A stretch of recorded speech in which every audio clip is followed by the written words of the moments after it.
Nasir e bike Salgare, आता पेट्रोलला करा bye bye. घरी घेऊन या इलिगो कंपनीची ई बाईक, तेही फक्त 40,000 रुपयांपासून पुढे। 60 ते 70 किलोमीटरच्या मायलेज सहित 1 वर्षाची वॉरंटी। खास गुढीपाडव्यानिमित्त 4 ते 5,000 रुपयांचा भरघोस डिस्काउंट। सोबत प्रत्येक बाईक वरती 1999 चा ब्लूटूथ हेडफोन फ्री व एक लकी ड्रॉ कूपन। आमच्याकडे उधारी सुरू आहे। बजाज फायनान्सची ही सोय।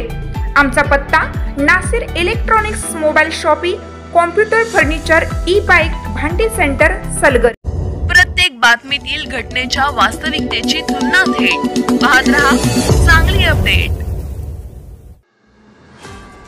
कुचीजवळ अपघातातील जखमी महिलेचा मृत्यू, मृतांचा आकडा 3 वर। रत्नागिरी नागपूर राष्ट्रीय महामार्गावर कवठेमहांकाळ तालुक्यातील कुची येथे टेम्पो व ट्रकच्या भीषण अपघातातील जखमी महिला रूपा माने, वय 43, या महिलेचा मंगळवारी उपचार सुरू असताना मृत्यू झाला। आतापर्यंत अपघातातील मृतांचा आकडा 3 वर पोहोचला आहे।